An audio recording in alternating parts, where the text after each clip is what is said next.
yun, bilang ekonomista, ang disasters malaki ang binabawas sa ating GDP.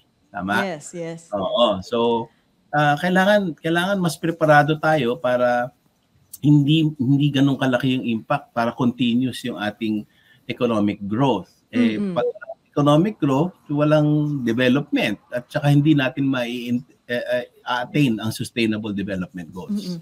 Yung isang problemang naiisip ko ay nung nagkaroon tayo ng planning, kung nagkaroon man halimbawa ng land use plan sa iba't ibang lugar sa Pilipinas, hindi nila na-factor in itong mga ganitong climate na pagbabago eh. So makikita natin na may mga residential houses sa mga dating natural valley, katulad ng Marikina na naturally lagi tuloy binabaha dahil nasa paanan ng Rizal. Ganon din yung explanation na binabanggit tungkol sa Naga at saka sa Bicol area. Ganon din yung mga binaha at lumubog sa Batangas. But ngayon na nandito na tayo sa ganitong sitwasyon, hindi na factor in yung ganyang planning, ano yung mga maaari nating gawin para mas maging handa dito sa mga pagbabagong to? Ito ang paulit-ulit kong sinasabi, Cielo, no?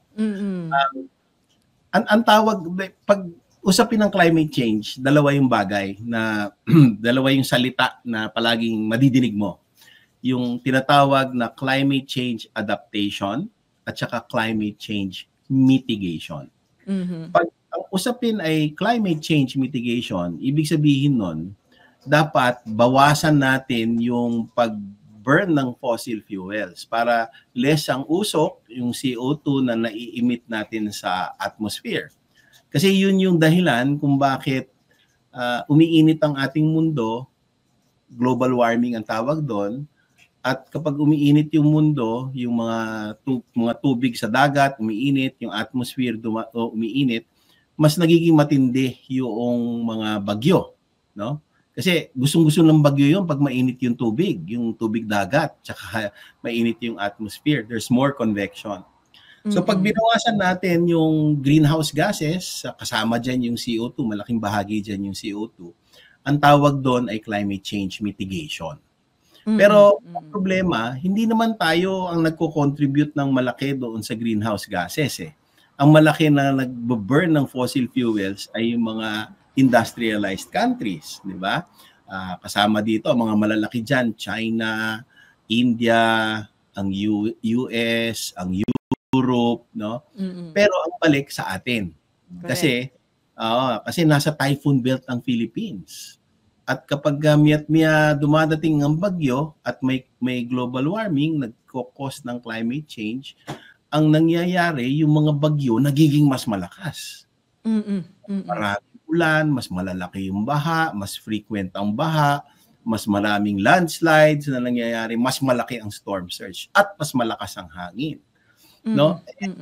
Pag gusto mong ma-prevent yung mga losses and damages at saka yung pagkamatay ng tao, kailangan mong planuhin yung mga komunidad, no? Kailangan isalin mo yung siyensya, yung kaalaman tungkol sa climate change para maging resilient yung communities, di ba? At yung pag sinabing resilient, that means you plan the communities well, not just for the evacuation centers, but you plan it across all sectors. Sektor ng agrikultura, sektor ng forestry, sektor ng tourism, sektor ng edukasyon, sektor ng ano ba ang mga sektor? Biodiversity, environment, marami, di ba? So, pag yung plano mo lahat ng sektor na yon, kahit dumating yung mga malulupit na bagyo, preparado tayo, resilient tayo. We are able to resist adversity and we are able to bounce back better and faster, di ba? Kumbaga hindi natin masyadong iniinda yung mga epekto ng climate change because of these typhoons and mga severe weather hazards. Ang tawag doon, kapag preparado ka, prepare mo at handa ka, climate change adaptation. Okay? So dalawa, mitigation at saka adaptation. Yung mitigation, pagbawas ng burning ng fossil fuels para less ang greenhouse gases, kasama na dito yung CO2 na malaking bahagi. At saka yung adaptation. Yung adaptation, yun yung pagpaplano ng komunidad.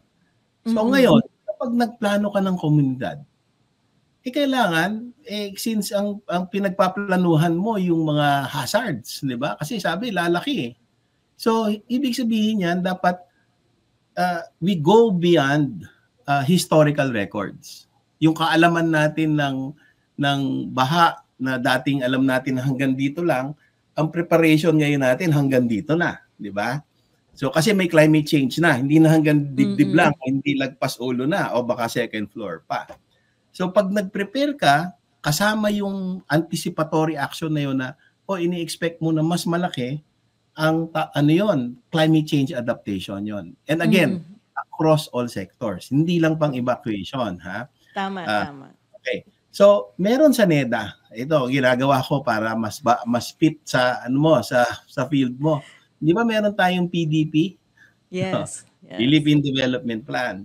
Doon sa Philippine Development Plan, sinasabi doon na sundin yung National Climate Risk Management Framework. Yan yung current. Pero ang panahon pa ni Duterte, nakalagay doon, kailangan gumamit tayo ng probabilistic risk assessment. No, okay. So ano ba yon? Yung probabilistic risk assessment na yon, na tingin ko napaka-importante kapag ang usapin ay climate change adaptation. Okay? Para nakakapag-anticipate tayo nung lagpas ulo na baha na dating alam natin ng ganito.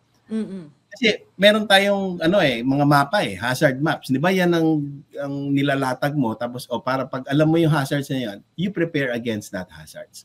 Pero kung hanggang historical lang, hanggang dibdib lang yung alam natin, kakapusin, 'di ba? Dapat ang preparasyon mo yung hanggang ulo, yung mas malaki, yung kasama ang climate change. So kapag nag-probabilistic risk assessment ka, merong maliit na baha, may mas malaking baha, may napakalaking baha, may climate change ng baha.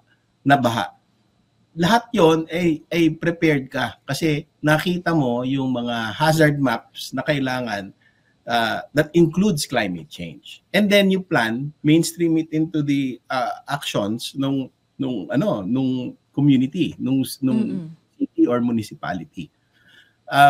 Ang tawag nga doon climate change adaptation. Pero ngayon kasi ang ginagamit natin puro historical.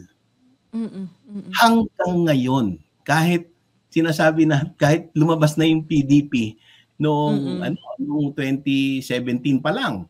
Panahon pa ni Duterte. Saan nanggagaling yung gap na yan? Dahil ba walang convergence ang policy at ang science hindi masyadong natatap ng policy making? Implementation yan. Dapat responsibilidad yan kung sino yung gumagawa ng flood hazard map. Di ba? Dapat hindi lang implementation, hindi lang pala yung gumagawa ng hazard map. Kung historical lang ito, hindi climate change adaptation yon, tama? Yep. You're not preparing for climate change. You're preparing for the historical record of floods. So, yun. So, we have to... Ang very challenging pa dito kasi at the national level, that's just a framework. Pero ang implementation na to, nasa local level. Tama ba? So, yes, pero ang nagsusupply bawat LGU. Yes, pero ang nagsusupply ay yung national government. Okay. So, it's a system. There's an agency who creates the hazard maps. Tapos, may DSUD. Di ba? Anong susundin nilang hazard map? Siyempre, i-recommend nila yung government also. Di ba? So, ayan. And ang nangyayari ngayon, since ang recommended ay yung hanggang dibdib lang, yung historical lang, ang ating mga plano ay falls short of the actual events that are happening. Di ba? So, more so, if it's 2050, or 2070 already, kung hindi natin ma-mitigate yung yung climate change, hindi natin mabawasan greenhouse gas emissions. Correct. Ayun. Actually, gusto ko nga ring linawin kasi ngayon ang iniisip pa lang natin ay yung baha kasi kababaha pa lang. Pero bahagi din ng issue ng climate change, yung kakulangan naman ng supply ng tubig na dapat na anticipate din at napapasok dyan sa mga adaptation plan na yan. Ang tanong ko, Isang sektor yan, water, tsaka health, nakalimutan kong banggitin kanina. Oo, oo. So, kaya po sinasabi Dr. Mahar, maraming convergence talaga to even at the local level. Hindi lang yung land use, hindi lang yung planning, yung hazard, pati yung mga industriya na itatayo mo sa iyong locality. Mataas ba yung paggamit ng tubig niyan, mataas ba yung demand niyan, will have an effect. Kung meron din kayong agrikultura, magkakaroon din ng effect dun sa water supply nyo at the community level. Kung hindi naman tayo binabagyo, yun naman yung panahon na mayroon tayong tagtuyot.